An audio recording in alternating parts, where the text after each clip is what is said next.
ধরা পড়ার পর কি করবে এবার বনলতা? হ্যাঁ বন্ধুরা, কোনো দেখা আলো ধারাবাহিকের আমরা আগামী পর্বে এমনটাই দেখতে পাবো। বনলতা ভয়ে আতঙ্কে পুলিশকে ফোন করে এবং জানার চেষ্টা করে যে তাদের কেসটা কতদূর এগোলো। তখন পুলিশ বলে যে খুব শীঘ্রই আমরা এই ব্যাপারে আপনাদেরকে জানাবো। লাজু অফিসারের কাছে যায় এবং জানতে চায়, লাজুও একই ব্যাপারেই জানতে চায় যে এই কেসটা কতদূর এগিয়েছে, গয়নাগুলো কত তাড়াতাড়ি পাওয়া যাবে। তখন অফিসার লাজুকে বলে যে তোমাকে কেন বলবো, তুমি তো ওই বাড়ির আশ্রিতা বা গেস্ট, তোমাকে কেন বলবো? তখন লাজু বলে যে আমাকে যে জানতে হবে, কারণ সব দায় তো আমার উপর, এরকমটা বলতে থাকে লাজু। তখন অফিসার অনেক কিছু বলার পরে বলে যে যদি বলি যে একাধিক লোকের ফিঙ্গারপ্রিন্ট পাওয়া গেছে।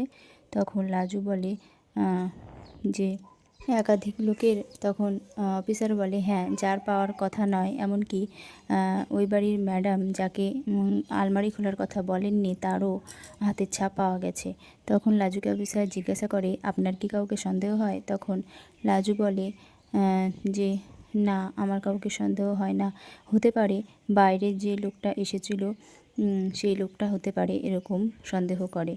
তখন অফিসার বলে যে হ্যাঁ, ওই চাবিতে বনলতার ফিঙ্গারপ্রিন্ট পাওয়া গেছে। লাজু এটা শুনে চমকে যায় এবং লাজু বলে বনলতা দিদির, কিন্তু লাজু বিশ্বাস করতে চায় না। কিন্তু তবুও লাজুর মনে হয় যে বনলতা দিদি যে ছেলেটার সঙ্গে দেখা করেছিল, এই ছেলেটাও সেই ছেলেটা যেদিন বাড়িতে এসেছিল। তবে কি বনলতা দিদি আমার ওপর প্রতিশোধ নেওয়ার চেষ্টা করছে, বা বনলতা দিদি ওই গয়নাগুলো ওই লোকটার হাতেই তুলে দিয়েছে? লাজুর এই সন্দেহ কতদূর সত্য তা তো দর্শকরা খুব ভালো মতোই জানে।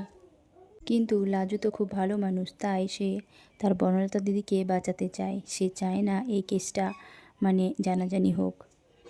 অফিসারকে লাজু বলে যে আপনি ওই ফিঙ্গারপ্রিন্টের কাগজটা আমাকে দিন। তখন অফিসার বলে কেন, তোমাকে কেন দেব? তখন লাজু বলে আমি বাড়িতে দিয়ে দেব। তখন অফিসার বলে না, তোমাকে কেন বিশ্বাস করব? এমনটা কথাবার্তা চলতেই থাকে।